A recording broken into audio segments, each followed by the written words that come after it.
It's one of the most exciting times in the year in sports.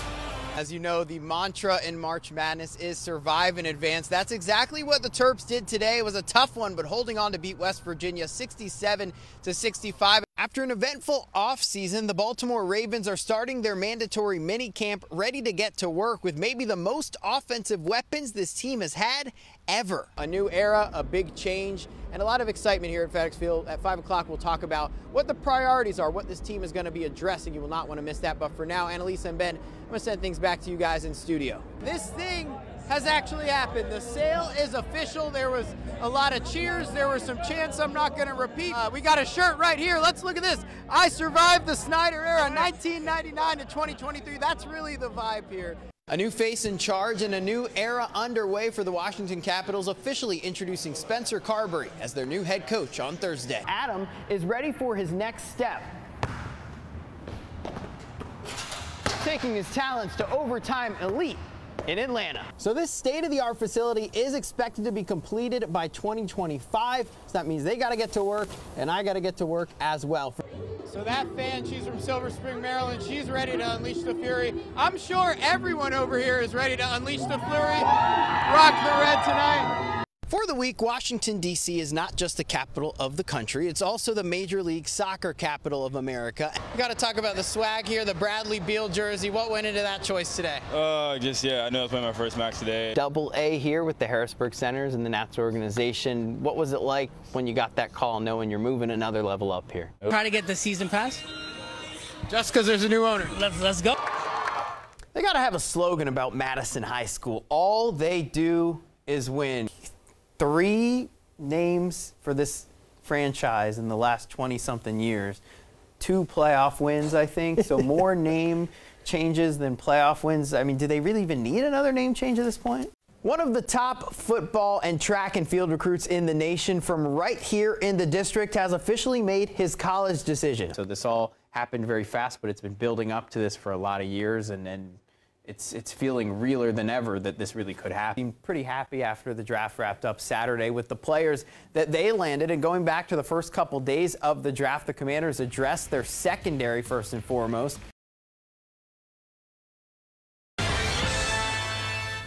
Peg Keeler built up the Quince Orchard girls soccer program. She's led the Cougars to a pair of state titles, doing whatever it takes to lead her team from the sidelines. On your toes from the start, Black! I think to this whole community she means a lot. Like, if you hear Peg Keeler, you're like, that woman is special. You have to have a hand to shake. Soccer at QO has always been her baby. It's our third child, basically. 9, 10, 11. She scheduled her C-section around the playoffs, so she would have a first-round bye so she could coach still. Peg Keeler has led the Quince Orchard High School girls varsity soccer program for 24 years. So many changes in the last couple of years, and it's nice to have a normal season. We're going to push the tempo, we're going to push the pace. Peg has never missed a game.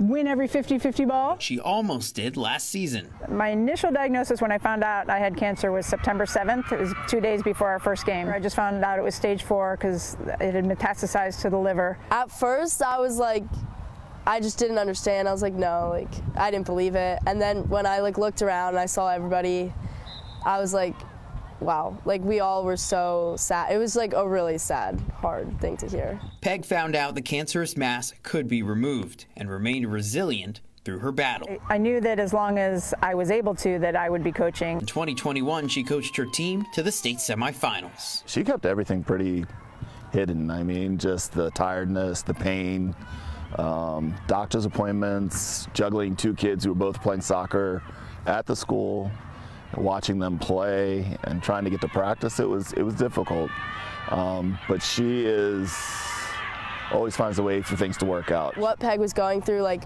coming to soccer was her joy, and it was like her escape from it. So if we could bring her any kind of pride and happiness, like we had to do it, and so it brought us so much stronger and closer. In the spring, Peg found out that she was cancer-free. I hope it let them know that they can fight through anything, and that's we talk about that all the time. We're always going to have obstacles in soccer and in life, and we're just going to work hard and get through them. And I was able to not just talk about it last year, but actually demonstrate it. Last year, the team got wristbands that said #PegStrong and make cancer flinch first. After defeating cancer, Peg can focus on her team, defeating opponents, and trying to win another state championship. You know, last year, even at the end of the season, I wasn't sure how things were going to go because I still had radiation to do and surgery and more chemo, you know, through the winter and spring, and just, you know, being able to come back with, you know, no evidence of cancer left and being able to be on my feet, it's a great feeling. Not only has she been a tremendous coach for 24 years, she has done so much for this program and has really built it up to be an amazing program, and she was able to beat cancer while doing it, so it just truly shows you how great and strong she is. Make them flinch first. Yeah. All right, let's go do it. Come on. Gotta love that slogan, make them flinch first and make cancer flinch first. Now, Peg tells me her biggest message from this story is that everyone should make sure to go and get a colonoscopy when they're supposed to get checked. So if you have colon cancer, you can find something early so you don't have to go through what she faced. Such an inspiration, and congrats to her and her program on all of their success and the success that's to come. Well, Sherwood High School exchange student junior Daria Skochenko came to America in August. She ran cross country in the fall. She watches movies with her host family in Sandy Spring on Friday nights. And in the spring season now, she's on the gymnastics team. But her experience as a Ukrainian exchange student comes at a time of uncertainty for her country as the Russian invasion continues. Standing in solidarity with Ukraine. Our hearts, they're just hoping everything turns out okay. Sherwood High School's gymnastics team has been playing the Ukraine national anthem and displaying a flag before their meets. One of their own, exchange student Daria Skochenko is from Ukraine. Це означає, що людям не все одно. І мені важливо, щоб люди знали про ситуацію в моїй країні і щоб вони сприймали мене як амбасадора моєї культури і взагалі України. Like any exchange student, Daria misses her family, her parents, and her little brother. I miss them a lot. Sometimes I'm thinking about our evenings together, you know, playing games or reading books, or just talking about everything in the world. It's really sad that I will not experience this in a long time now. Daria was supposed to go home in May, but as war rages on at home, she's applied for temporary protected status, an 18-month extended stay in America. We'll see what happens next. We don't know yet. Daria's hometown, Khlukhiv, is just 10 miles from the Russian border. Our town was bombed in the first day of the war. Сложно быть тут самой. Хотя у меня есть хорошая семья, которая поддерживает меня постоянно. In a time of tragedy, Daria has been able to tell her new friends here her favorite thing about Ukraine. You can be whoever you want, actually now.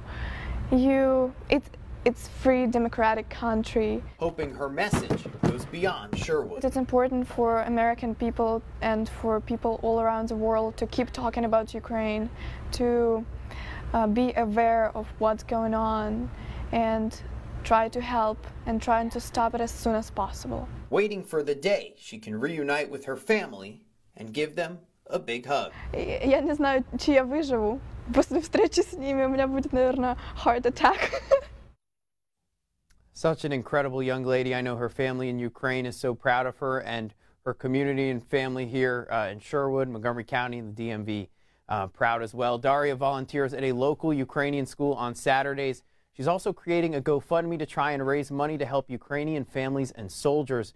You'll be able to read more about her on localdvm.com later tonight. Well, shifting from the ice to the swimming pool, the Howard University swimming and diving team is a respected program getting ready to compete for a conference title, but it's also going beyond the pool, shattering glass ceilings in sports and society. When our ancestral people were brought over from the coast of Africa, they were swimmers. They swam for their livelihood. When they came over into this new land, they also could swim. There's a myth out there that black people don't swim. Living, breathing, swimming, proof that we can do anything. It doesn't matter where you've seen us, where we're not supposed to be. Like, I guess you don't see black people in the water very often, but it doesn't matter, because you can do anything, and well. Since 2016, Howard University is the only historically black college and university that has a swimming and diving team. In recent years, North Carolina A&T and Florida A&M ended their programs. But we're trying to be that beacon to let every other HBCU know that it can be done and you can be really successful at it. Current head coach Nick Askew swam for Howard in the 1990s. The program then had 23 swimmers. In his 9th season as head coach, the 100th season of the program, the roster has more than doubled to 47. Pushing knees. We're pushing knees to 3 minutes. We're pushing D's to the 3-minute send-off. Growth that this program has seen is crazy. Like it's been a lot of ups and downs. I've heard, you know, there's been times where they didn't have no coach, or they didn't know how to get into a swim meet, or some people aren't eligible to swim. Like, it was just, and now we're here with 47 black and brown brothers and sisters who, you know, came from all aspects of life and who are ready to compete. We want to be the type of program that's continually spitting out Olympic qualifiers for the U.S. as well as the countries that are represented as a part of our roster. We want to make sure that we are an NCAA presence at championship. Those legs up higher. Which always tells us that we have to be in tip-top shape. Like, we have to be more prepared than other teams just because we always have eyes on us. We're always going to stand out. People are always staring every time we walk in. Askew says that Black history in America has contributed to a lack of modern-day black swimmers. Waterways were seen as a way of escape, and the enslavers at the time would punish people severely for trying to escape. And so it was told and passed down through the generations, don't go near the water. That is a dangerous place. To now what we're seeing here is the low percentage of people, of black and brown people, having swimming ability. Askew hopes his team will have a positive ripple effect on the future. We really talk about giving back. So not just taking care of you and having this and getting your success, but bringing someone else along, inspiring the future, you know, generations that are following in your footsteps. When I get to like a real national meet or a international pro level meet, you know, I'm not really seeing much people that look like me. So that's something I would want to see. I want to see more black and brown people in that level of swimming. I didn't see anybody that looked like me on the screen. That's exactly what I want to do, is inspire little girls that look like me to try things that we don't normally do. So I feel honored, honestly.